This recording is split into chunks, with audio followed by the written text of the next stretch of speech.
And now, live from the Steel Twins Recording Studio in beautiful Traverse City, Michigan, and from Casa del Freytown in Taylor, Michigan, please welcome your hosts, the Cannonball Alex Steele and the fabulous Scotty Freytown. And welcome, ladies and gentlemen, to the Outside Blitz. I am your host, the fabulous one, Scotty Freytown, along with my co-host, the Cannonball Alex Steele. Alex, welcome back to the show.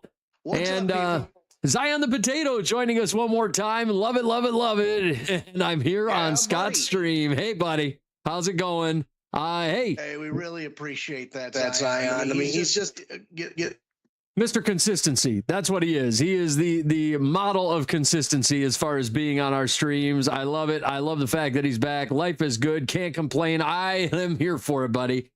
We've got some good stuff going on around the league. We're jumping in right now a little bit early for this show. We have some big plans over this weekend. We're going to be up in Alex's neck of the woods. you are now. Yes, Alex, you know, and I know we have our good friend, our good friend Ray Collins, good friend of the show. He is getting married next month, and you and I will be standing in said wedding. But we have the bachelor party this weekend. So we are jumping on a little bit early for everybody. So for the folks that are going to be listening to this show, the recorded version of this show, you guys are going to be hearing this kind of from the can, I guess, if you will. This one will be in the can for you guys. And Zion says, I'm also the model of Bull Piss. This episode is sponsored by the Bull Pistol. Great tool for scouting lies and shooting those lies in the face. Well, we're going to talk about lies here, Alex Steele. Yeah. We're going to talk about lies. This is what's going to happen. We're going to talk about lies. We're going to talk about BS today. We're going to talk about bullshit today. That's what we're going to talk about. Because I got to tell you, I have listened for weeks, months. In fact, I have listened for 3 now, long years about J.J. McCarthy and all of the bullshit about J.J. McCarthy. I have gotten to listen to Thor Nystrom. I have gotten to talk. I've gotten to hear all the talk from all the guys. Look, I like the guys at Score North. I like the guys at Score North a lot. I think they are terrific journalists. Really, I do. But there is a certain point where you have to come out as an analyst, as a guy, as a journalist, as a sports journalist, as an analyst. You have to come out finally at a certain point and say, hey, man, I got it wrong. I got it wrong about that guy. We've all had to do it. Okay? I had to do it. Josh Rosen, I had to do it. Jahmyr Gibbs, I had to do it. Okay? I came on this show. I've admitted Jahmyr Gibbs, good player. I've admitted Josh Rosen, bad player. Okay? I've done it. I've eaten it. Okay? But the guys at Score North, I love them to death. Okay? I love listening to their programming. I think it's tremendous programming. But at a certain point, you have to be willing to come out and say, I was wrong about this guy. And I have listened to guys like Thor Nystrom, and I have listened to guys like Phil Mackey, and I have listened to guys like Judd Zulgad, all the guys that are very respected in the Vikings community sit there and talk about J.J. McCarthy and how much they just adore this man. And I just can't do it. And I sat here for the last 2.5 years saying, I do not believe in J.J. McCarthy. I didn't like him as a draft pick, and I got called crazy. I sat here saying I like Bo Nix, and I got called crazy. I got laughed off of Vikings Twitter for saying that I liked Bo Nix over J.J. McCarthy because J.J. McCarthy's a winner. Okay? Well, the Minnesota Vikings, and this is part of our news around the league this week, is J.J. McCarthy is not going to be the Vikings starting quarterback in week 1, barring a setback in one of these preseason games, because the Vikings do intend to have J.J. McCarthy and Kyler Murray both in the preseason games. But as it currently stands, the Vikings have officially named Kyler Murray the starting quarterback for the 2026-2027 season. Now, even further now, The Vikings have officially said that, not the Vikings. J.J. McCarthy has officially said that he wants to stay in Minnesota. But the rumor and innuendo is, and the rumors have been swirling, that J.J. McCarthy's numbers in Minnesota, or his years in Minnesota, his time in Minnesota, if you will, is numbered. His days are numbered in Minnesota right now, as it currently stands. Look, and it wouldn't surprise me if J.J. McCarthy was traded. It would not surprise me one bit. I think the Vikings have realized, really since last year and really since the beginning of this training camp, that J.J. McCarthy isn't it. And you saw, and a lot of people were like there's been a lot of desperation. That, like, look, I get the desperation. I understand there's a degree of desperation that you want a franchise quarterback. Hell, I want a franchise quarterback as a Vikings fan, as a guy who's been a fan of this team since he was 6 years old. I'm almost 40, guys. Okay? Mm-hmm. A guy who's been a fan of this team for as long as I have. Spent 33 years of my life cheering for this team. Okay? Like, I want a franchise guy. I want a guy that we draft, a homegrown guy for 15 years like the Packers did. I want that guy, okay? But the realization that J.J. McCarthy wasn't going to be it was very apparent very early on. It was right away. You don't, and I've said it. I said it for years, Alex. You've heard me say it. I'm like a broken record at this point. You do not take a quarterback that is coming from a run-heavy system that hid behind a great run game and a great defense and stick him in a pass-first offense and expect him to be successful. You just don't do it. You don't just do it. For those of you playing the home game and watching on Twitch, YouTube, everywhere else, I've just highlighted the very sentence you just said. Yeah. Please read it and do with the information what you will. Yeah, you just don't do it. I posted it on our Twitter account today. I've been saying it for years. You just don't do it. And the fact that people have still been riding this, well, J.J. McCarthy's the guy. Look, he's not the guy. He has zero touch on the ball. Now, one thing I will say for J.J. McCarthy is that, and looking at the video, there have been certain moments during camp where he's looked all right. There have been certain moments during camp where the throwing mechanics did look like they improved a little bit, where the footwork looked like it improved a little bit. But beyond that, we're 2.5 years in. Okay, that's where we're at. We're in training camp for the third year, and man, I'm not really seeing market improvement where I'm looking at this guy going, that is a star franchise quarterback. This is a guy that we can build our franchise around. I am not seeing a guy that I'm just going, hey, this is a star.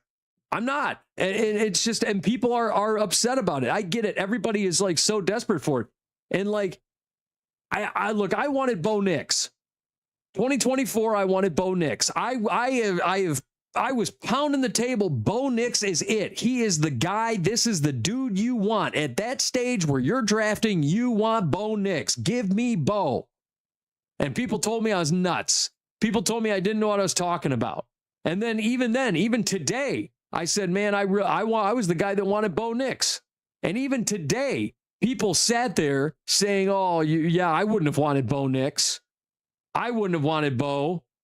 Yeah, you know what? Let me just point something out. Bo Nix ranked 8th in touchdown, or 8th in passing yards, 9th in touchdowns, I think it was. How do you not want that? Any quarterback with those numbers playing for the Minnesota Vikings goes to the playoffs last year.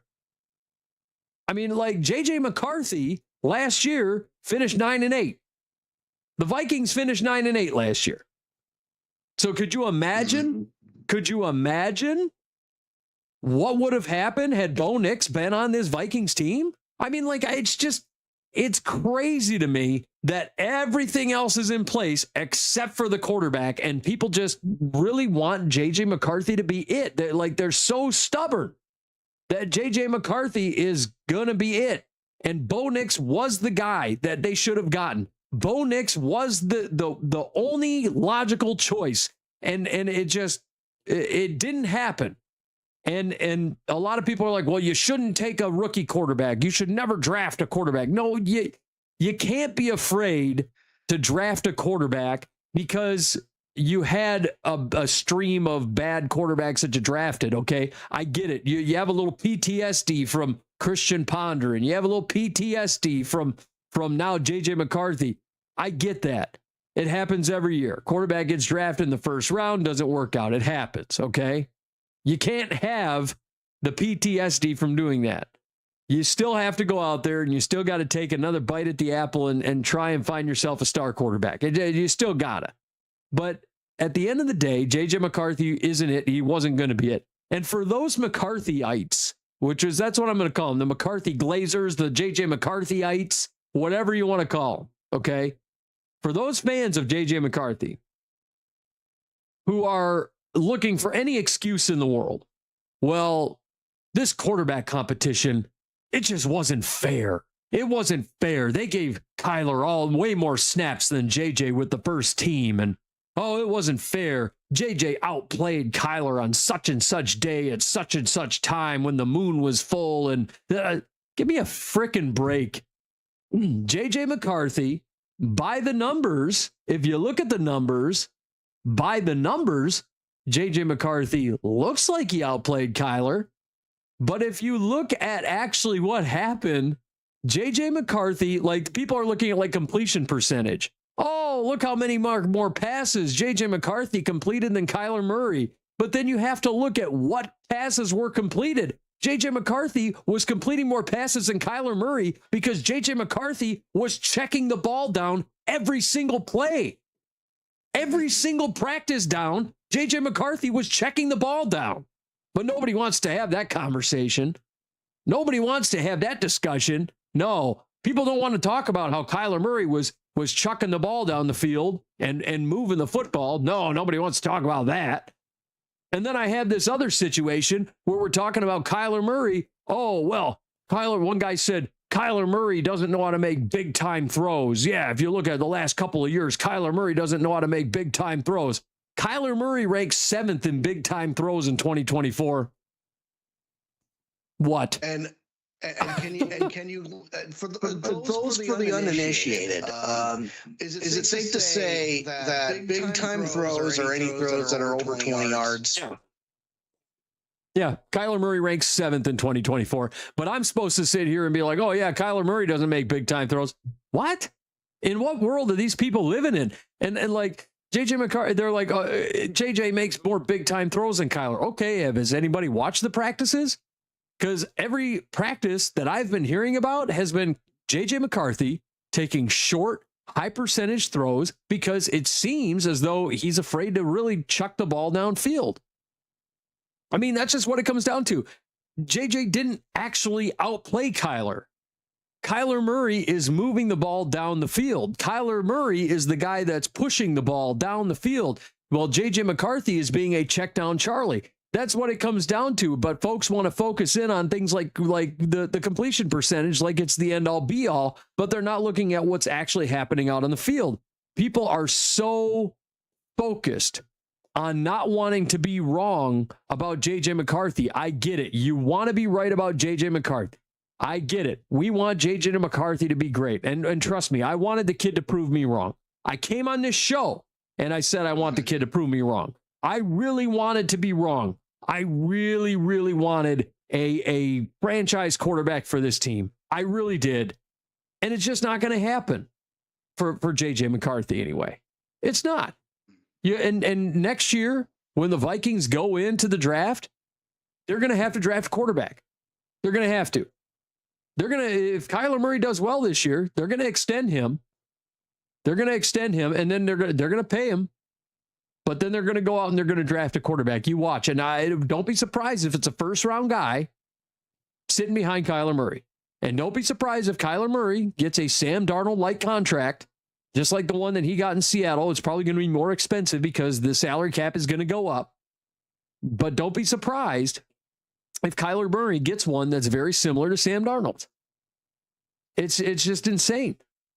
So you want to talk about comparisons here. So I pulled up the numbers on Bo Nix, and I pulled up the numbers on J.J. McCarthy. Right. So let's talk about it. So first of all, Bo Nix played all 17 regular season games in both 2024 and 2025. Yep. What does it tell you when J.J. McCarthy only played 10 games in 2025? Yep. In his defense, J.J. McCarthy's rookie year, his knee blew up. So, we can't really use that as a means to demean J.J. McCarthy. Oh, I can. Not off the rip. Oh, I can. Because you know what? You can, but I can. Because you know what? What's our number one thing we preach on this show is availability and reliability. Yeah. Yep. Availability and reliability. You can't get on the field. What in the hell am I paying you for? I'm sorry. Like, people don't want to have that discussion, and people want to say, oh, injuries happen all the time. Oh my God, it's a freak thing. Okay, I get injuries happen, but availability and reliability matters. And the fact that J.J. McCarthy came in last year and did what? Got hurt again and sat on the bench again. And then what happened? Then they sent Carson Wentz out there because they felt, and here's the thing that got me. Not only did they put J.J. McCarthy out there in Chicago, okay, he got the W in Chicago, then he got the hell beat out of him by Atlanta, and then after he got the hell beat out of him by Atlanta, he got injured, and I'm putting that in air quotes because J.J. McCarthy looked just fine on that sideline as Carson Wentz got the hell beat out of him, and they were so focused on and so scared to put J.J. McCarthy into a football game again that they left Carson Wentz out in the middle of the field to just damn near die. I mean, like, let's just be real. Carson Wentz took one for the team for real there. I mean, got his arm basically ripped off and beat with it. I mean, like, here we are. And we're going to sit here and pretend like J.J. McCarthy is, oh, he's not injury prone. No. Availability and reliability matters there. So even if you decide to plug your ears and stick your head in the sand about that, let's go over the numbers. Yep. So 2024, he completed 376 passes for 33,775 yards for 6.7 average. Through 29 touchdowns, only 12 picks, and he had an average rating of 93.3. 2025, last year, he completed 388 passes for almost 4,000 yards and got 25 touchdowns and 11 interceptions. Plus, you want to talk about running quarterbacks? Because that's the gimmick these days. How many? So Bo Nix carried the football 92 times in 2024 for 430 yards. Yeah, you get some RB2s that don't get those kind of numbers for 4 rushing touchdowns. Granted, he fumbled the ball twice, but at least he didn't lose any. Yeah. Now in 2025, he carried the ball 83 times for 356 yards, 5 touchdowns, and he fumbled the ball twice, lost the fumble, but this guy, he even caught a pass for a touchdown. Yeah. Bo Nix caught a touchdown pass in 2024. Okay. Do you see that statistic anywhere on the screen for J.J. McCarthy? Nay. And as a matter of fact, in 2025, he only made 243 pass attempts, not completions, attempts, for 140 catches for just over 1,500 yards, 1,632, 11 touchdowns, 12 interceptions. So when the interception counter goes more than the touchdown counter, that's a problem. And let's stack 27 times. And let's talk about the fact that he has just as many interceptions as Bo on way less attempts. Yeah. Okay. Way less attempts. And he has a third of the touchdowns? I mean, like a third of the touchdowns and a third of the production. I'm just saying. All right. Oh, you want more? Okay, I got more for you. So here we go. If we dig into Pro Football Focus premium stats. So throughout, I'm just going to go over overall grades for the year. Bo Nix had a 75 overall PFF grade, a 74 passing grade, 63 run grade, and a 76.9 fumble grade. So, his average was like, his completion percentage was 63.4%. But if we take a look at JJ McCarthy, and again, for the 10 games or so he played, he only popped a 61.8 PFF rating, a 60.1 pass rating, a 71.6 running grade, and a 28.3 fumble grade. Yep. That means you're a turnover machine. And guess what? You're the one serving them up. Yeah. So I mean, what else is there to say? Yeah. Bo Nix was the guy. And now he's the guy in Denver, not Minnesota. Exactly. And I got laughed off of Twitter. I got laughed off of Twitter 2.5 years ago over this. And here we are. We're back on X. We're back on Twitter on our Outside Blitz page. And people are starting to go, oh, you're right. It's the same thing. I got laughed off of Twitter. Remember, a few years back, well, it was more than a few years back now, I got laughed off of Twitter for saying that Lewis Cine was the wrong draft pick. And here we are. I mean, and Lewis Cine, I mean, we saw how he turned out. I mean, but I got laughed. He did not play like almost any games. Right. And then he got cut. And then he got cut. I mean, I sat here on the X Twitter machine and Vikings Twitter it's like at a certain point, people have to be willing to look at the team and say, hey, this is wrong. And sometimes people just want to, drink the purple Kool-Aid and hope for the best and think that your team can do no wrong. And it's like, no, you should be questioning your team. If you're a fan of your team, you should be questioning your team. If they're doing something that seems wacky and seems wrong, you should be questioning it. Alex, you're a prime example of this. You've watched the Detroit Lions flounder, and I've watched you question your team extensively, even when they're winning. Question your team. What are you thinking? And yes, there was a period of time where I felt that my team could do no wrong, but there were definitely times. I mean, let's be real here. As a Lions fan, all anybody has ever really known is pain and suffering. I mean, Matt Millen. That's all I'm saying. Yeah. And again, you want to talk about really quick availability and reliability with Lewis Cine? How many games did he play? A whopping 7 games. For one, and he had one tackle, and it was an assist. That's it. Yep. For a trade back. You traded back with a division rival, and that division rival picked up. Hey, wait a minute. Jameson Williams. Yep. And you had the opportunity. He has his own off the field BS, but he is wide receiver 2. Yep. I would argue in that locker room, and the only person that's better than him is Amon-Ra St. Brown, the best possession receiver in football, arguably. And the only other player, and the two players that fell in your lap, you had Trent McDuffie, who's one of the best corners in football currently, who I said I loved and I wanted the Vikings to get, and another guy that people lapped me off of Twitter over, and Kyle Hamilton, who wound up being one of the best safeties in football. And another guy that people laughed me off of Twitter over when I said I wanted him. And in that 2022 draft, when the Detroit Lions picked up Jameson Williams and the Baltimore Ravens stepped up to the plate, who'd they take? Kyle Hamilton. Kyle Hamilton. Yeah, exactly. So, I mean, Vikings fans, you know what? When we know what we're talking about around here, first of all. Second of all, when it comes to this quarterback battle, like, we're going to see how this plays out when it comes to Kyler Murray. Hopefully my hope is that there's no injury in preseason, whatever the case may be.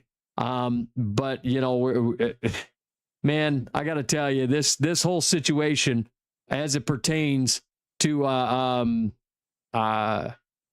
when it comes to JJ McCarthy and Kyler Murray, in my opinion, if I was the Vikings, I'd be putting up JJ McCarthy on the block here. I'd be putting him up on the trade block, and I'd be putting him up for trade bait and saying, here you go. Hey, Chargers. Hey, you want your boy, Mr. Harbaugh? Here you go. Take your boy. That's what I would be doing. But I digress. Speaking of your Lions, though, Alex, you got some stuff going on here. So let's talk about your boys. First of all, the lesser of the things. So Teddy Bridgewater goes out and retires. So he goes out the door. So the Lions' backup quarterback, Teddy Bridgewater, goes and he retires, and he says, this time it's for real. And on the heels of that, the Lions go out and sign quarterback Josh Dobbs to a 1-year deal. So the Pastronaut comes to the Detroit Lions. He'll be one of your backup quarterbacks. So there you go. You got a backup quarterback. And then the Lions have some injury problems. Oh, boy. Yep. First of all, Isaiah Pacheco, he suffers an MCL sprain, your running back. Dan Campbell says he expects Pacheco to be ready for the start of the season, but that one's kind of troubling because Pacheco, he's having an injury-riddled couple of years, and now he was supposed to be kind of, you had that Sonic and Knuckles duo when it comes to, David Montgomery and Jahmyr Gibbs, and Pacheco is kind of a really violent runner. He's the kind of guy that you were kind of hoping to come in and take on that Knuckles role. And now you have Jahmyr Gibbs, who is, he just got signed in the new deal. Pacheco's hurt. This is a little troubling, especially when Sione Vaki is also dealing with some nagging injuries here. Are you concerned if you're a Lions fan? Yeah, I'm a little concerned with the Isaiah Pacheco injury. Now, it's an MCL sprain, so it's not like he tore the muscle. So thank God for that, because if you tear that muscle, you're basically out for the year. The only reason that is, it takes 6 months to heal from an injury like that. Every time you hear the words torn ACL, it's Jalen Walker had that problem with, and Atlanta needed him badly. But when you hear torn ACL, that's it. You're not going to be playing. You have to take 6 months to get the surgery, then take 6 months to heal. And we're not, the NFL's only active like 6 to 8 months out of the entire year. Yeah. So you only have 18 weeks to play big league football. Now the Josh Dobbs signing, I'm not mad at it. We saw what he was capable of in Minnesota. I mean, he definitely wasn't a world beater by any stretch of the imagination, but he got you guys through. He got the Minnesota Vikings through some games. When Kirk Cousins went down with an injury. He did. So the man is a capable backup. I'm not mad at that signing at all. But there is another piece of disturbing news that we do have to cover. The Lions center, Cade Mays, will miss 8 to 10 weeks with a wrist injury. It's like that's pretty. And that's basically, when you're talking about overhauling the offense, this is the guy that you're counting on to do that, and he's hurt. Yeah, and it's an injury that'll keep him out roughly 8 to 10 weeks. So. The regular season starts in 4, so at best you're looking at a week 4 start. And then who knows if something's gonna twist up or get screwed up, or if it gets better, who knows? But it's as old. It's the tale as old as time itself, and arguably every single team goes through it. The Lions have had a very plagued history of injuries, especially on the defense the last couple of years. Taylor Decker got banged up. Frank Ragnow had retired. They tried to get him back, and he failed his physical. They tried to get Taylor Decker again, and he failed his physical. So it's like it's a curse. Whether it's the curse of Bobby Lane or the curse of Matt Millen, who knows? We just know that we just got to buy a couple of extra cloves of garlic and a couple of extra rabbit's feet, when Sundays come around. Yeah, the Lions are going to have their work cut out for them without Cade Mays out there. Mays was one of their big pickups in free agency this offseason, former Carolina Panther. They go out and pick him up, and he's actually a pretty good run defender. And the guy who's going to be taking his place, it kind of looks like it's going to be Juice Scruggs, who, I mean, Scruggs, I'm a little surprised they're rolling with him, especially when you have Tate Ratledge out there, who's, a former center himself. He's got the experience as a center. and you could kick him inside. But I was a little surprised that was the decision. You also have Colby Sorsdahl, who you have hanging around there. So, I mean, there's some options, but it's looking like Juice Scruggs is going to be the guy that takes the spot. I'm a little surprised by that decision. Yeah, me too. I mean, we even when he got drafted, we sat there and went, huh? Yeah. I mean, it's an opportunity for the kid to prove himself. Prove us wrong. A couple of other very interesting. There's two tryouts listed here on NFL.com. Wide receiver Ray McCloud had a tryout with the team, and cornerback Trayvon Diggs, who was a 2021 All-Pro with the Dallas Cowboys. Yep. Now, are the Lions going to be able to get any of those guys? Probably not. Well, I'm not going to be betting the farm on it, but it would be.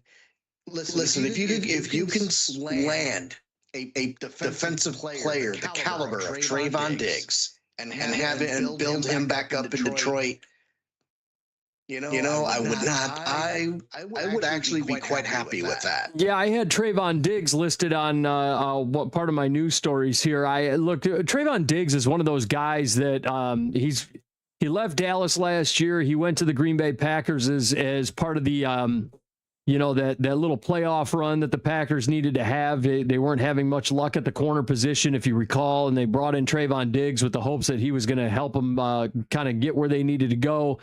He didn't work out. It didn't help them get where they needed to go. As soon as their season ended, they let him go, basically. But Diggs, he's an interesting fella. I mean, he had a few years where he was one of the top corners in football, and then he actually fell off. It was kind of a pretty strong fall from grace, but he also had some nagging injury problems, and now he goes to Detroit. And I mean, obviously Detroit needs a corner on the heels of the Terrion Arnold debacle, which we'll be talking about him momentarily. But as for Ray McCloud, McCloud's been around the league for a while, special teams kind of guy, a capable wide receiver 3, wide receiver 4. He's been as high as a wide receiver 2 at certain points in his career. McCloud's been around for a while. I think he's a punt returner as well. He's got some special teams upside, so I wouldn't be mad at it. If I was a Lions fan, I mean, I'd be like, hey, and you could probably get him on a dime. But Ray McCloud's been around for a hot minute. The Lions do need a little bit of receiver depth, and they probably could use a good kick returner as well. So I mean, I wouldn't be mad at it if I was them. But I mean, as for Diggs, I mean, hey. Fixing up the Terrion Arnold hole there. I mean, you get patch it up as best you can. And the question always is, are they smart enough? Are they savvy enough? Do they have enough money to play with? Yeah. Because as we recall, they only have. I mentioned this in chat last week. When you were doing your one man. The Lions have millions and millions of dollars wrapped up in 9 players. And yes, the salary cap's going to keep going up, but here's the deal. You only have so much money to play with in 2026 before you start hitting a wall. So you definitely. You have to be careful, is all I'm saying. Yeah, if you sign him to a 1-year deal, I mean, it's very low risk, high reward. He's probably going to come in relatively cheap. We're talking pretty late in the offseason. Generally around this point, you can get guys for, a pretty cheap deal. I would assume that you could get Trayvon Diggs for about $8 to $10 million, and you could probably walk away having that be a relatively inexpensive contract. Also, speaking of Terrion Arnold, just because we're on the topic of him, he's had several meetings throughout the league within the last several weeks, including the Seahawks and the Saints. He's been meeting with several teams. He worked out for the Seattle Seahawks this past week, worked out for the Saints. So Terrion Arnold might be signing elsewhere in the next couple of weeks. I mean, teams are taking a look at him. Do you think Terrion Arnold gets signed in the next couple of weeks before the season starts? And if he does, do you think he figures it out in a new home? Well, okay. First of all, it must come with a caveat. He, as you well know, still facing 8 felony charges, including 4 counts of kidnapping and 4 counts of armed robbery. And that combined sentence could lead to life in prison. Yeah. So he's got to beat the system first, or he's got to win his trial. So that's step number 1. Now, assuming he's able to beat the charges or get a settlement, and he does get signed to, I think he would be a good fit with the Saints. Obviously you don't want any more negative press on the Saints, than you absolutely need. But if we're talking from a straight skills perspective, I really think Terrion Arnold has a good opportunity to work with Tyler Shuck and be an extra guy that you could just toss the football to. Actually, sorry, not Tyler Shuck, but because he's a cornerback. Come on, guys. It's been a long couple weeks, but even then, I mean, in the NFC South, those teams. He'll have a better opportunity to cover the number 2 guys down there, because that's what he is. He's a cornerback too. Yeah. I don't think that Seattle would benefit too much from having him, because they already have their grade A defense all figured out. So I can't see him going to Seattle. Mm-hmm. But the Saints would be a good landing spot for him. Yeah, he's been looked at by the New York Giants, the Seattle Seahawks, the New Orleans Saints, the Houston Texans, and the Indianapolis Colts all so far. So I mean, he's been getting some love out here. So we got Terrion Arnold getting some looks elsewhere around the NFC North. Originally, we had talked about Kobe Bryant. Well, at least I had talked about Kobe Bryant earlier this past weekend. He was out 8 to 10 weeks. Well, now it gets a little bit worse. Kobe Bryant had knee surgery on his injured knee. Originally, he was set to miss 8 to 10 weeks. Now he's going to miss 4 to 6 months. He's basically going to miss the entirety of the season. Ben Johnson says that he could return by the end of the season, but Kobe Bryant's basically the former Seattle Seahawks safety who just won a Super Bowl with the Seahawks, signed on with the Bears this last offseason. He's basically done for the year. We're going to miss 4 to 6 months with that knee injury. Yeah. So he's done for the year. Yeah, that sucks. It sucks for Kobe Bryant. The Bears need all the help they can get. All these teams need all the help they can get. I know it's a deadpan phrase. True. But I wouldn't be panicking if I was a Bears fan per se. Because you have enough depth at the defensive level to get over the hump. But to have a safety of the caliber of Kobe Bryant go down like this, it's not pleasant news. No, definitely not. It's going to be a rough go for the Chicago Bears. They were looking to revamp that secondary this year as part of their kind of overhaul to get to the next level. And to lose Kobe Bryant, I mean, a guy who is an integral piece of that Saints defense, that's going to be a little bit troubling. Also, Bears wide receiver Luther Burden is expected to miss all of the preseason after suffering a groin injury on Sunday, but the team believes he'll be back for week 1 of the regular season.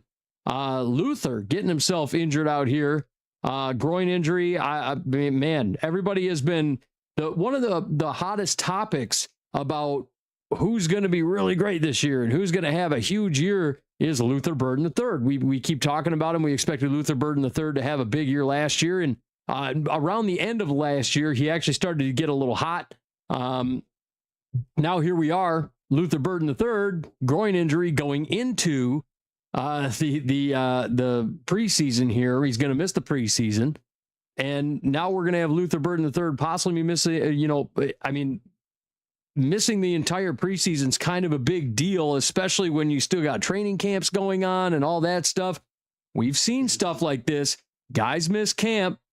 Guys go into the season. Guys get hurt, especially when they're missing huge chunks of camp like this. This is horrible news for the Bears, is it not? Yeah, it's not good. I mean, Luther Burden had a terrific season. His first time around. If you it's not good. If you take a look at what he's done.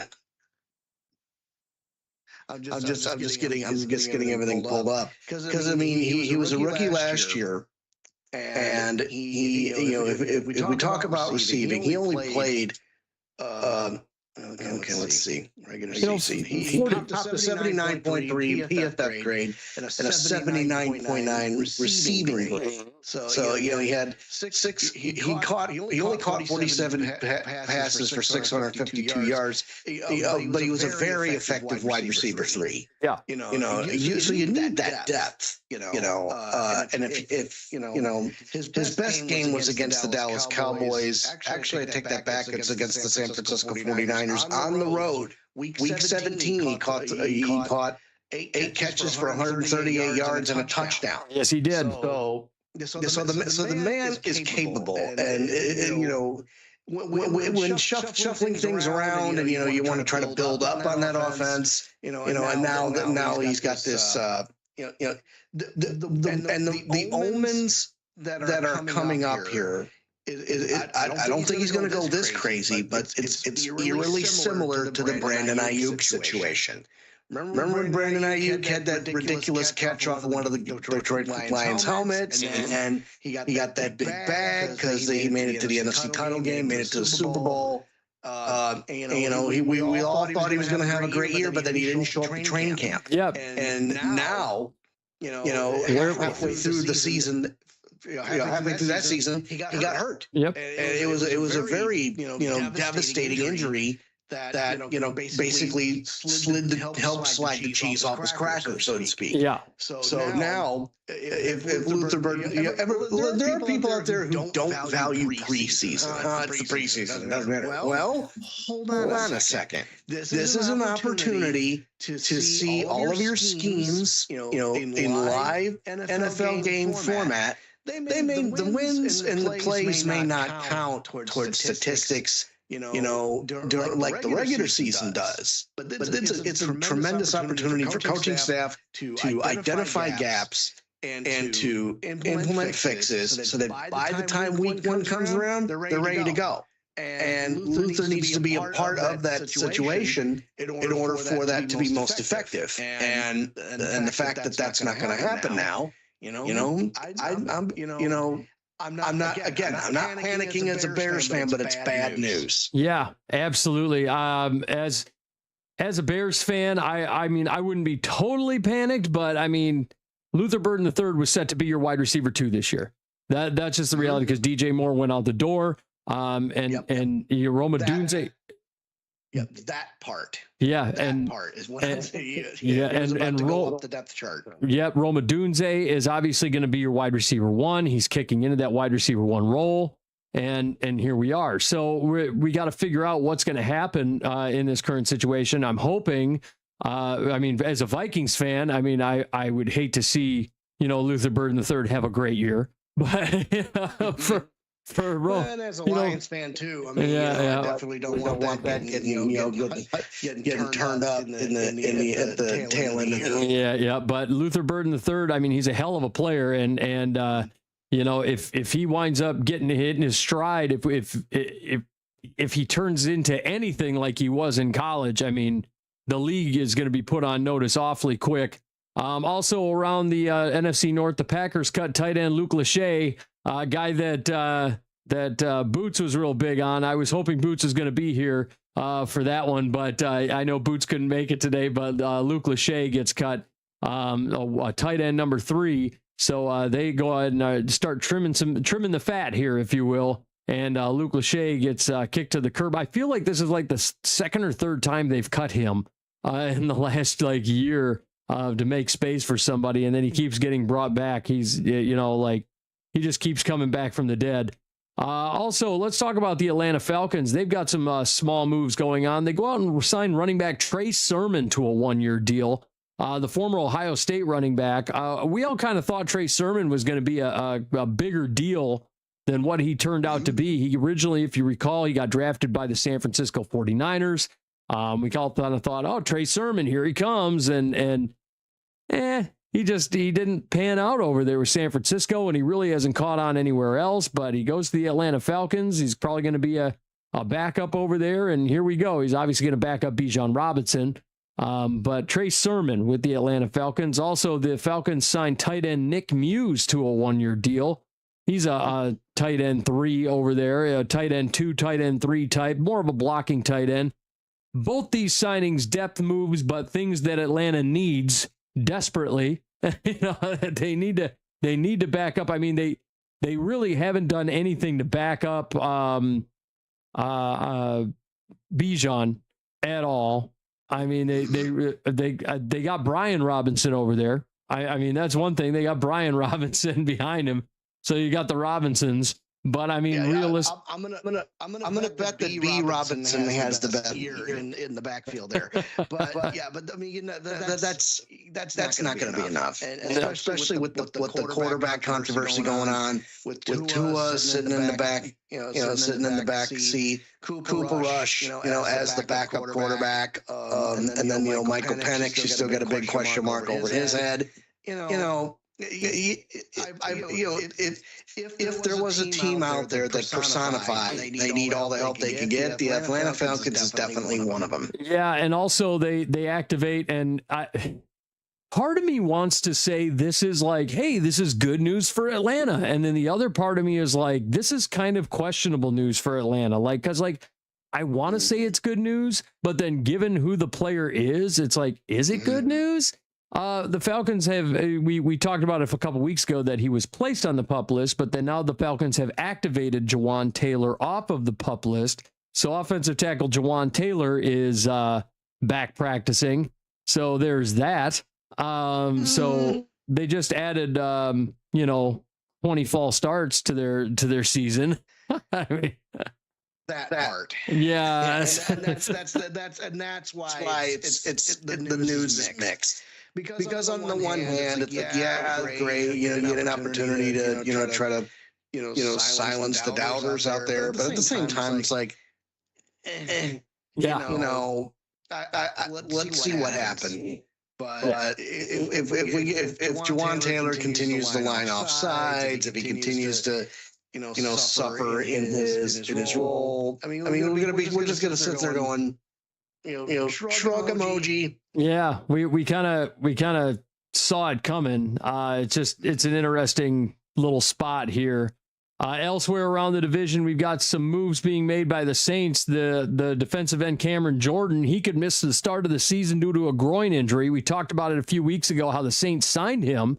He returned. No. Yeah, he returns to the Saints. Well, now he's hurt. No. So there we are. He is officially dealing with an injury bug. So we got to see what goes on with Cameron Jordan. We don't know when he's going to be back. Week 1 is just a few weeks away. So it's got to be a pretty serious groin injury if he's going to miss up to 4 weeks dealing with that injury. And we were so hot. We talked him up quite a bit on this show. We did up to the season. We did. Cam Jordan is. We kind of compared him to Cam Hayward in Pittsburgh. Mm-hmm. You have to plan your entire offense around that one player. Maybe not so much. Yeah. And another guy that the Saints signed, and this one's kind of interesting. He's an older player, but the Saints go out and signed former Falcons and Bucks linebacker Deion Jones to a 1-year deal. Look, Deion Jones, about 4 years ago, we were 4 or 5 years ago, we were talking about Deion Jones as one of the best linebackers in all of football. I mean, 4 or 5 years ago, it was Deion Jones was actually one of the best linebackers around. And I understand there was a series of injuries when it comes to Deion Jones, and he's been dealing with a lot as far as, being healthy and whatever the case. Went to Tampa, didn't really fit the mold over there, what they were doing in Tampa. Went over to, when he was with Atlanta, he didn't really fit the mold of what they were doing in Atlanta. But there was a period from about 2020, 2021-ish and prior where Deion Jones was one of the best defensive players in football. So, I'm sitting here, and every time I see Deion Jones get signed, part of me gets really excited about Deion Jones. I'm like, hey, maybe maybe this guy's going to, make this big comeback. Maybe Deion Jones is going to be the linebacker we remember. Maybe he's going to be that big time middle linebacker, that great coverage linebacker that we remember, that, he was just so good for that 4-year stretch. He was just rock solid. And then you look at his numbers for the last 3-4 years and you're like, what the hell happened?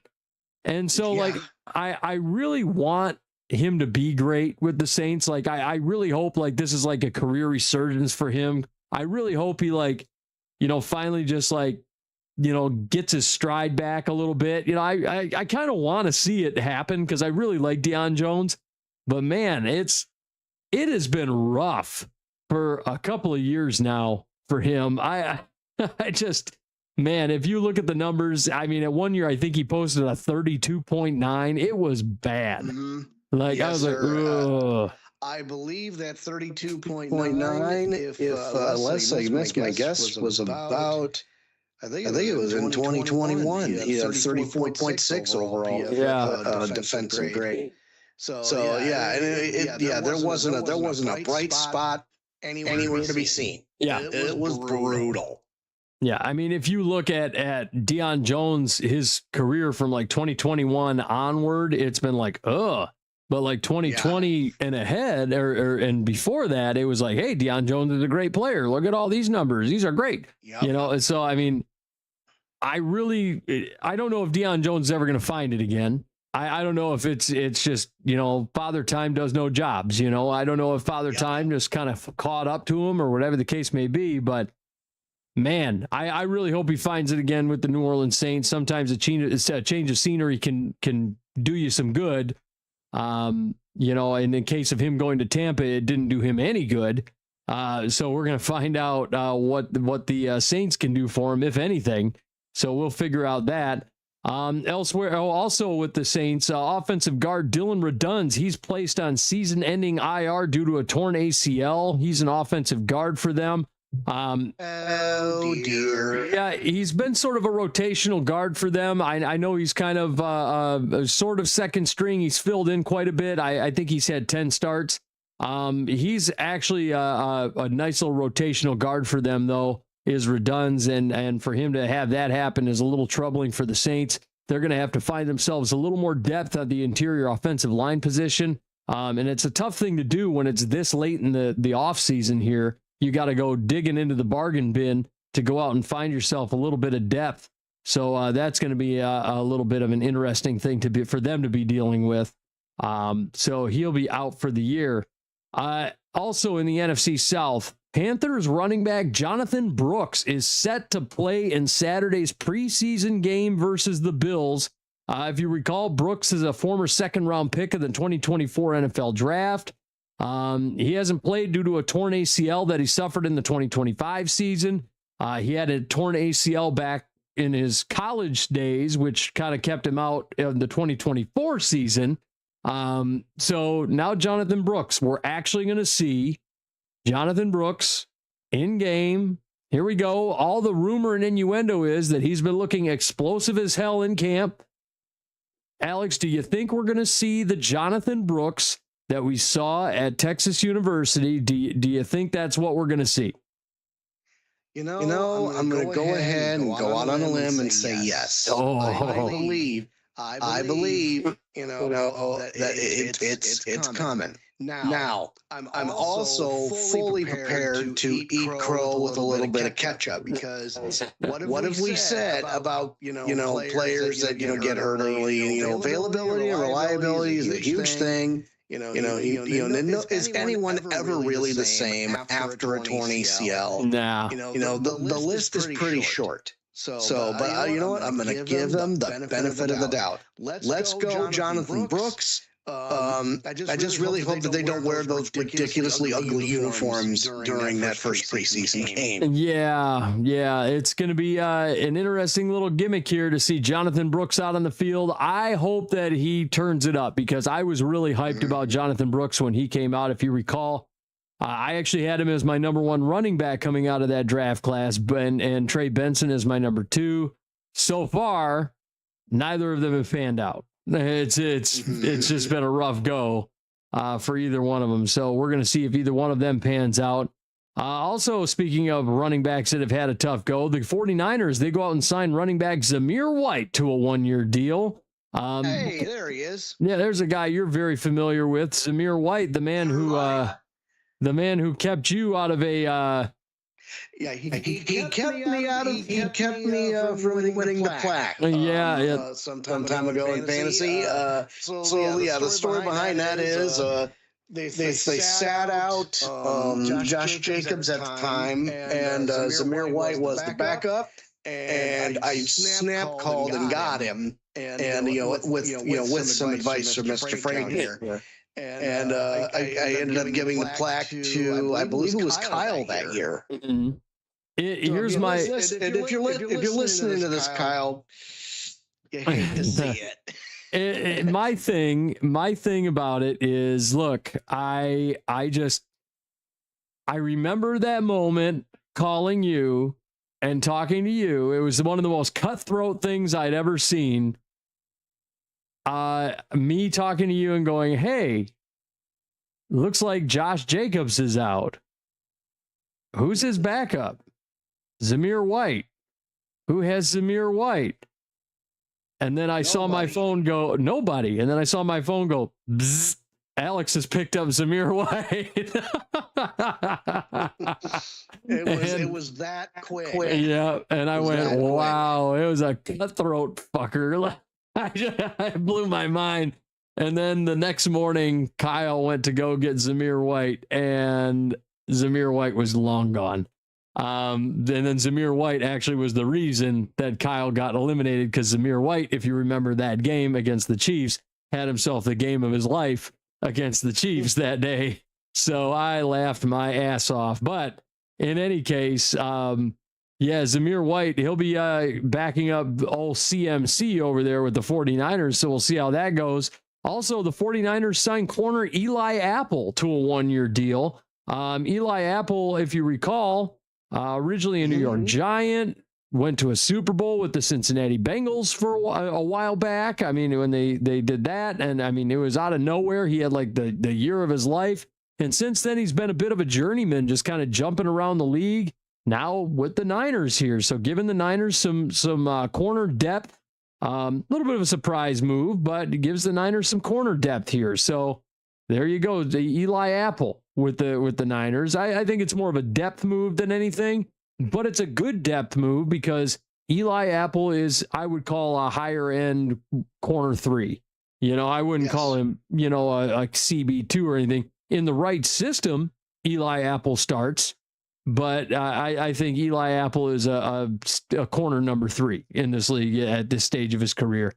Other teams that have stuff going on around the league, let's talk about the Indianapolis Colts. Corner Cam Taylor-Britt has been suspended 1 game for violating the league's personal conduct policy. He pled guilty to a reckless driving and driving without a license. You big dummy. Look. The charges followed 2 separate traffic stops in Cincinnati during the 2025 season, including September 2025, and an incident where he was caught doing a burnout and driving with a suspended license outside of Paycor Stadium. He served 5 days in the Hamilton County Jail in January. So Cam Taylor-Britt gets suspended for a game. What a dummy. You big dummy. He's just going to be so stupid about it, and now he's going to go ahead and get himself suspended. Cam Taylor-Britt's one of the better corners in football too, so I'm a little surprised. I'm surprised and I'm not, because football players, they just do dumb stuff all the time, and here we are. It always seems to be with the lower end teams too.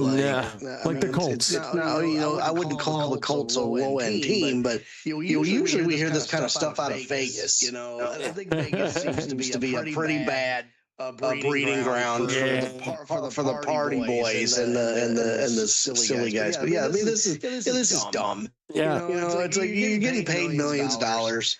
Don't do that. Don't do that. Yeah, usually we hear about this stuff in Vegas or Dallas or, over kind of toward the west side of things. We usually don't hear about this stuff, going on with the Midwesterners. It's very rare that you hear about that stuff going on A little surprised that went on around this area, but it kind of is what it is. Also, the Jaguars making a move. They go out and sign linebacker Jelani Tavai to a 1-year deal. There's a guy you're familiar with, Jelani Tavai, former second-round pick of the Detroit Lions years ago. And now Tavai, he's making his way around the league some more. I didn't even know he was still in the league. To be perfectly honest with you, I didn't even know he was still around. But Jelani Tavai, he makes his way over to the Jags. Interesting little signing. He picks up a lot of tackles. That's a guy that does a lot of tackling. So I don't know how much, if he's going to start or if he's going to be a depth piece or whatever the case may be. But tackling fuel. Yeah, he might get some work depending on how the Jaguars manage to use him.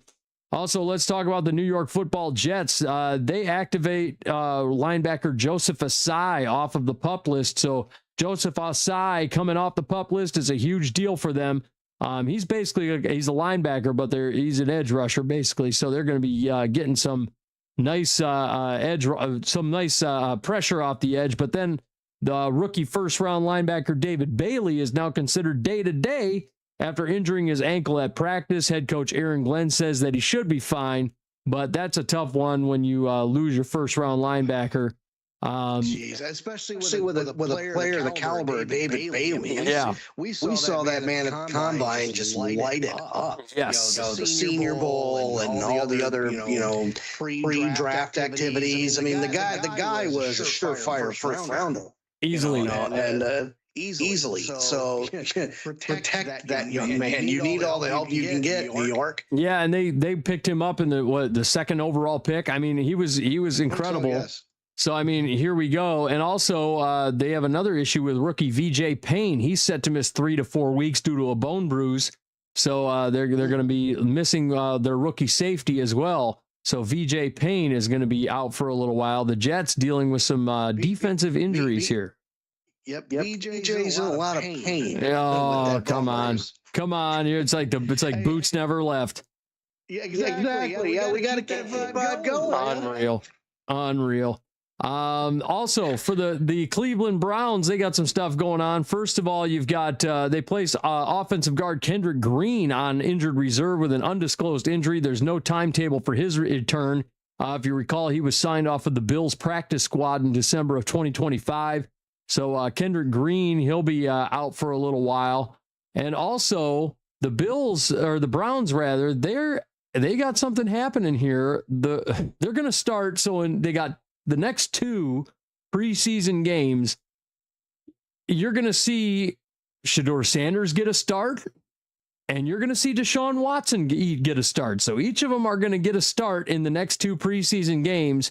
Each will play a half of football in those games. So you're going to see both Shedeur Sanders and Deshaun Watson, but by all counts here, just all the rumor and innuendo is that this thing, I don't understand why there's even a competition here. My understanding is this thing hasn't been close, and Shedeur Sanders has been making Deshaun Watson look terrible in camp. I mean, Shedeur Sanders has been tearing it up.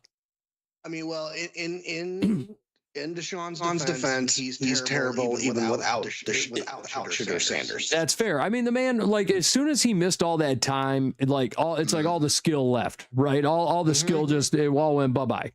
And it did not help when he tore his ACL once during the season, and then once again when he went dancing with his wife. Yeah. How do you tear your ACL dance? I mean, come on. What are you doing? Jitterbug? Yeah, exactly. And so now here we are. I don't know how this is a competition. I would just be starting Shedeur Sanders and letting him do his thing.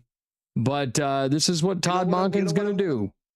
You want to know what I want to do? I want to put a plus 500 on the odds that Deshaun Watson will not only start for the Cleveland Browns for the first 4 weeks, but he will post a weekly PFF grade above 75.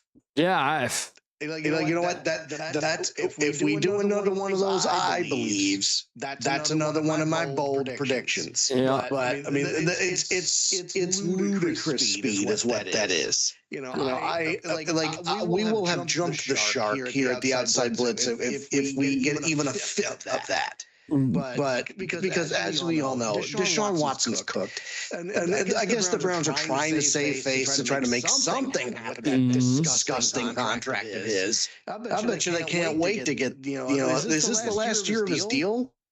I think he's got 2 years left. I think he's got a couple of years left, if I'm not mistaken. I mean, it was a bad, really gaudy deal.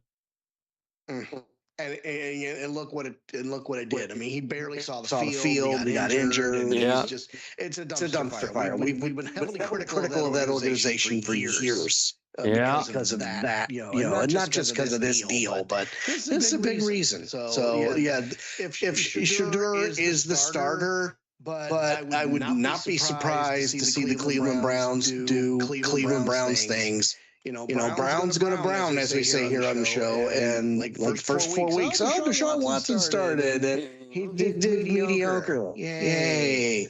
Yeah, it's kind of where it's headed. And, look. And also, we do really quickly. We do have to play the schedule game. Let's just say, for the sake of argument, that the Browns do, in fact, do what I say they're going to do. Start them the first 4 games. They got the Jaguars, the Bucks, the Panthers, and the Steelers. So and it's 1, 2, 3, 4.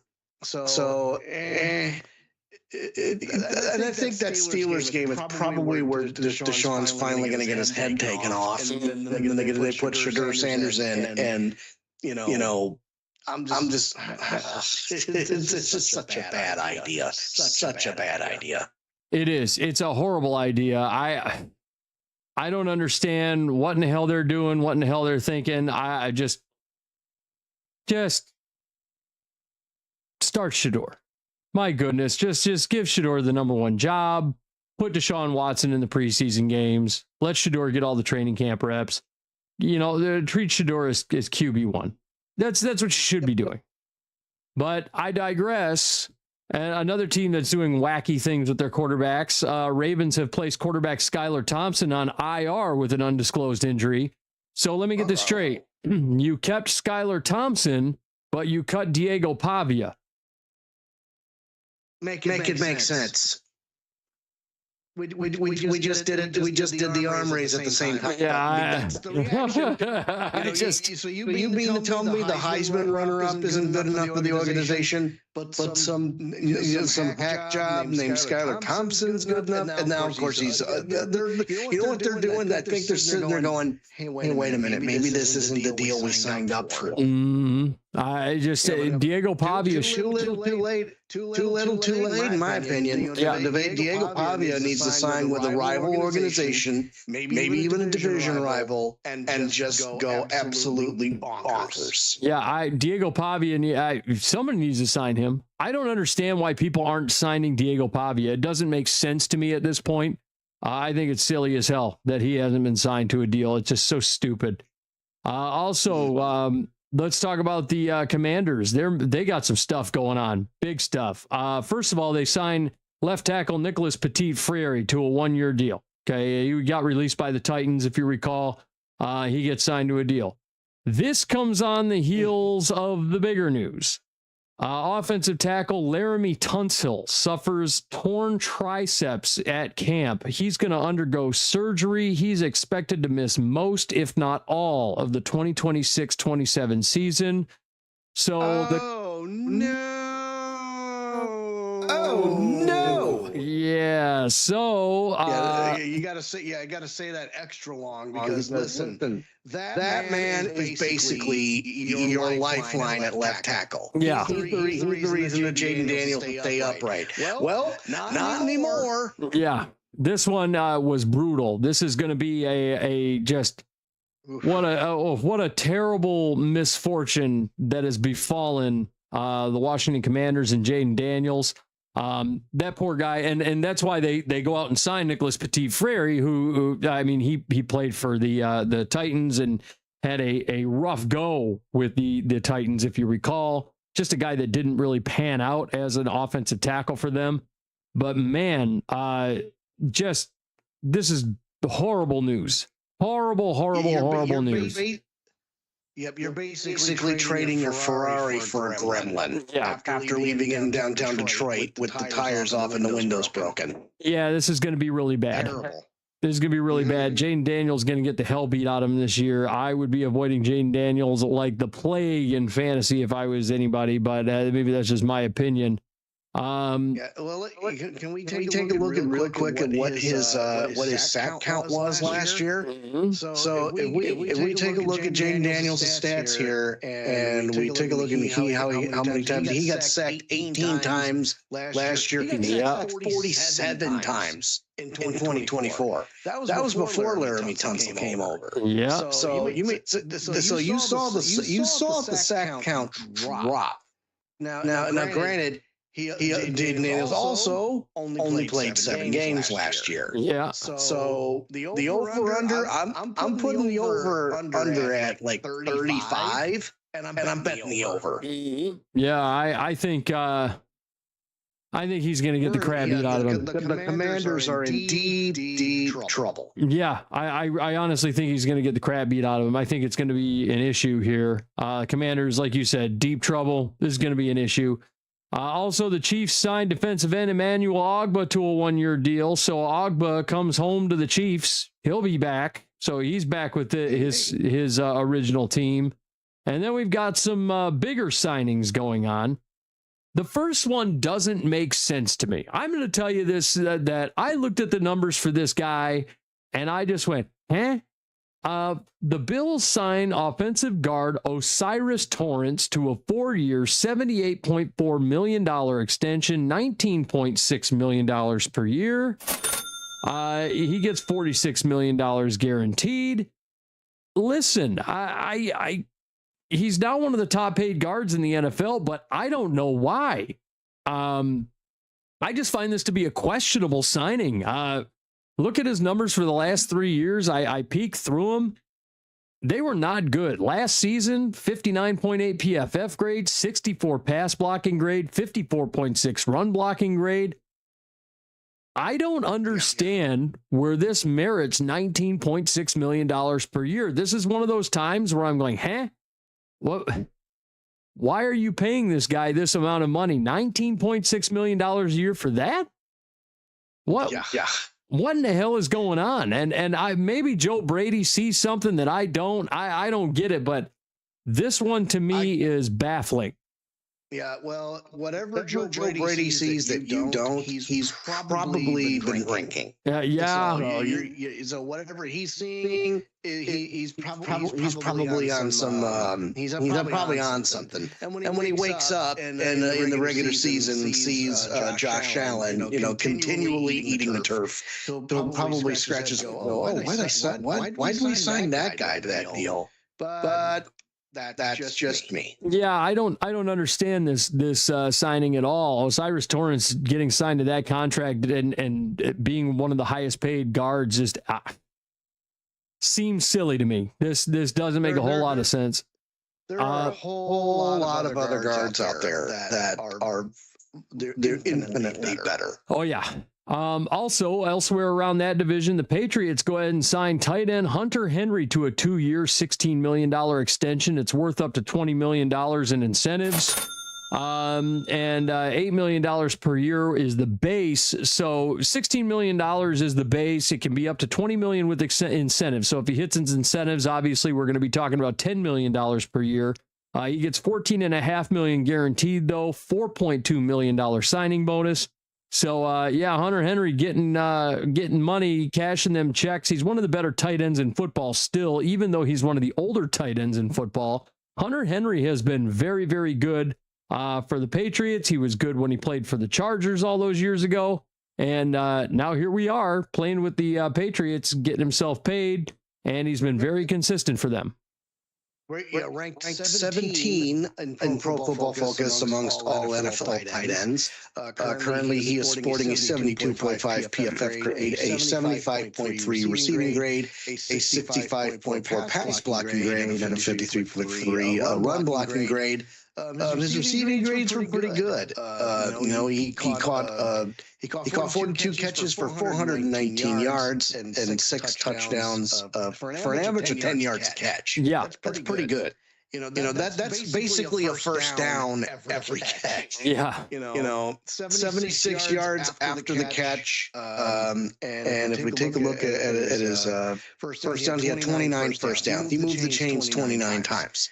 So that's good. You want somebody like that to get out there and move the football. And with blocking, he did pretty well. He did pretty well. So he didn't allow a single sack. He didn't allow a hit. He didn't allow a quarterback hurry. And there were 25 opportunities for rushes. So that's not a whole lot for a tight end. For an entire season. I mean, tackles are getting like. The tackles and guards get the lion's share of the pressure opportunity, right? But what's part of your job? You have two jobs as a tight end: catch the ball and block the runner, and block the defense. Yeah, or block for the running back. So yeah, technically it's 3 jobs, but he does those 3 jobs fairly well. Yeah, I would say he's one of the like you said, 17th ranked tight end. He's a middle of the road tight end, but he does his job well, gets himself paid. This is actually a very fair deal for him, and what he brings to the table, especially at his age. I think Hunter Henry is a damn good tight end. Glad to see he gets paid. But the one guy that got paid. Let's talk about Quinnen Williams, defensive tackle for the Cowboys. He gets signed to a 3-year, $105.9 million deal. It's $35.3 million per year, $101 million guaranteed. Keeps him with the team through 2030. Dude's getting paid. And you know what? He's worth every penny. Is Quinnen Williams. He has just been rocking and rolling his way all the way to the bank. Did very well when he played for the New York Jets, and then goes over to the Dallas Cowboys, plays well with the Cowboys. The man who sneezed after he got drafted and blessed himself, if you recall. He's a hell of a player, and I think he's going to be a stalwart for the Cowboys. Keeps him with the team through 2030. So Jerry Jones locking him up for at least the next 5 seasons, really. So kind of a smart move on Jerry Jones's part. I like this move. Yeah. He is the number 2 ranked interior defender on Pro Football Focus, behind only Cam Hayward of the Pittsburgh Steelers. He's currently sporting an 88.8 overall defensive grade, a 91.7 run defense grade, 69.6 pass rush, and 67.6 coverage grade. If we take a look at his record, he only played 8 games last year. But in those 8 games, he was able to rack up a 79.7 defensive grade and a 90.8 run defense grade. He had 365 total tackles, had 150 rush defenses and run defense snaps, and 215 pass rush snaps. Only allowed 19 pressures, 1 sack, 2 quarterback hits, 16 hurries. He amassed 25 tackles. Only missed 7, had 25 defensive stops, 2 forced fumbles. So even though he played half a schedule, he still imposed his will. So when this guy's out on the field, watch out, and he plays a full schedule. And especially since he was drafted by the Jets in 2019. So this is year 6, 7 coming on. I mean, watch out. He was number 3 overall in 2019. So and it's showing. Yeah. He has just jumped off. Okay. He jumped off the page. Yeah. I had to scroll down a little bit because he spent his first 8 weeks in the league with the Jets, then got traded to the Dallas Cowboys and finished the season with an 89.6 rush defense grade and 80.8 run defense grade. and got tacked on 32 more tackles, tacked on 32 pressures, tacked on 14 tackles, and 10 defensive stops. So yeah, the man's eating. He'll be eating a lot more prolifically. As a result of this big deal, it's totally worth it. Yeah, he's worth every penny. He's one of the best defensive tackles in football. I mean, it's a no-brainer. Jerry Jones had to keep him in the door. And as Jerry Jones continues to go younger with that defense, Quinnen Williams is going to be one of those cornerstone pieces. This is Jerry Jones kind of going all in. He wants to get back to the days of the Dallas Cowboys, that powerful defense, that powerful offensive line. That's what he wants to do. He wants to win in the trenches. That's what the Cowboys were known for, and that's what they're going to do. So good on Jerry Jones for knocking that out of the park. Go ahead, Alex. And then I really only have two words to say to that. Good luck. Yeah, because we've had a whole lot of things happen since the last time the Dallas Cowboys made it to the NFC title game. I'm just saying. Yeah. Yeah, that's it. I mean, they're going to try. I mean, whether it's going to be up to Dak Prescott, I think at this point, I think the defense is going to be really taking a big step forward in correcting itself. To be honest with you, they have been really taking the steps to correct that defense this offseason, because they knew that defense was the problem last year. They were dead last in defense, so. That's what it comes down to. We were going to jump into the NFL Top 100 today. I am going to put that on hold, though. I'd like to wait until the bootleg better gets back. So we're going to put that on hold till next week. We're going to put a pin in that, and we're going to put a pin in this episode for this week. Jumping into next week's show, we're going to, for all the people that are watching, we got viewers right now watching us on Facebook, watching on X, watching us on Twitch, watching us all over the place. We appreciate you guys joining us. For those folks who are going to be listening to this episode, we're going to throw this up for you. This one's going to be in the can, so you're going to be listening to this episode a few days after the fact. We're gonna edit this thing out and get it posted. But for those of you who are joining us live, we appreciate you guys joining us. Next week we'll be right back here, back on our regular schedule. But we're doing our whole thing with the bachelor party thing for our buddy Ray. So we're going to be up there drinking it up. If you guys are going to be up there in Traverse City, any of our folks listening in Traverse City, you guys can feel free to join us. If you see us up there, come have a beer. Come hang out. Don't be strangers. We love it. You can come see the guys and have a good time. We'll be around town. We'll be drinking. We'll be eating pizza. We'll be having a good time all weekend long. We're going to be up there goofing off and being ridiculous. So we'll be up in the wonderful Traverse City and up in Lake Leelanau there. So we're going to be having ourselves a good time. So with that, before we get out of here, let's go ahead and talk about It's Your Time Massage. Amanda's a wonderful massage therapist in the Metro Detroit area. She does awesome work over here. And if you are looking for a great massage therapist, if you're looking for Swedish massages, deep tissue massages, if you're looking for CBD oil, for a little bit extra, you can get that. If you're looking for red light therapy, if you're looking for foot sugar scrubs, if you're looking like any of that stuff, you got to check out It's Your Time Massage. If you want a massage in the Metro Detroit area, iytmassage.com, or you can find it at It's Your Time Massage LLC on Facebook. She is the best of the best at what she does. I highly recommend it. Man, as a former professional wrestler, I can tell you right now that, man, I got a professional massage for the first time from her, and man, I could stand up straight for the first time in weeks. It just really is a wonderful thing. You got to check it out, iytmassage.com, or you can check it out, It's Your Time Massage LLC on Facebook. Book yourself an appointment, and remember, folks, it's your time. Also, let's talk about Steel Twins Gaming. Alex, what do you got going on over there? Do you like video games? Do you like theater? The Steel Twins Gaming may just be what you're looking for. Whether it's the good old first-person shooter, RPG, or your favorite story-based adventures, we think we have something for just about everyone. We got everything you need to satisfy your digital cravings, whatever they may be. And best of all, our channel has something nobody else has. At least I think we do. Voice acting.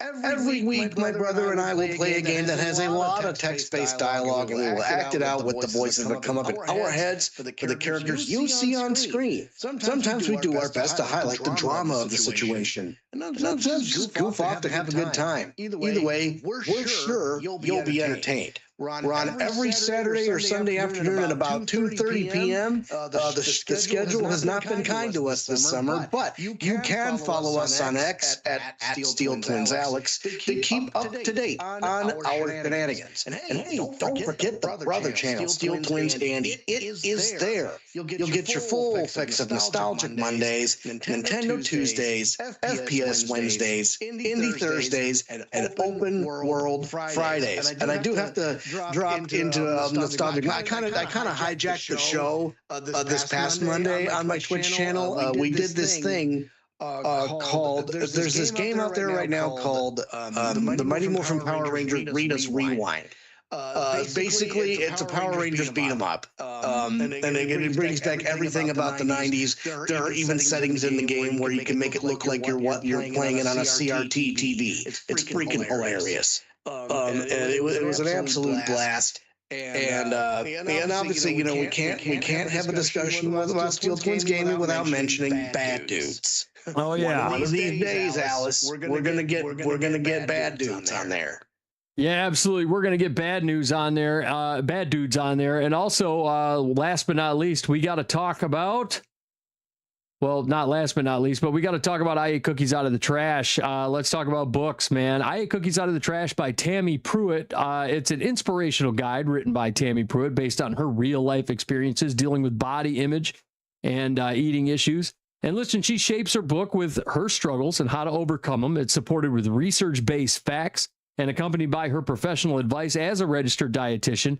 And she lets others know that they're not alone in struggling with self-love and body image and disordered eating. But look, Tammy isn't your stereotypical health guru who runs 7 miles a day and judges people for the kind of unhealthy food they eat. And listen, no. She even though she runs marathons these days, which we're very proud of her for, she's not that type of person. Instead, she's like the friend you never had. She's the kind that encourages you and motivates you to rise above those dilemmas, and she takes you on a trip down memory lane where life pitted challenges against her and what she did to get through them. It reads like a conversation, not a boring one. It's a great book. You got to check it out. I Ate Cookies Out of the Trash. You can find it on all the .coms. You just got to go and check out the Amazon.com, BarnesandNoble.com, AppleBooks.com. You can get hardcover, you can get paperback, you can get the electronic copy. You just got to take your keyboard and go online and can order it online. You can't find it in any bookstores.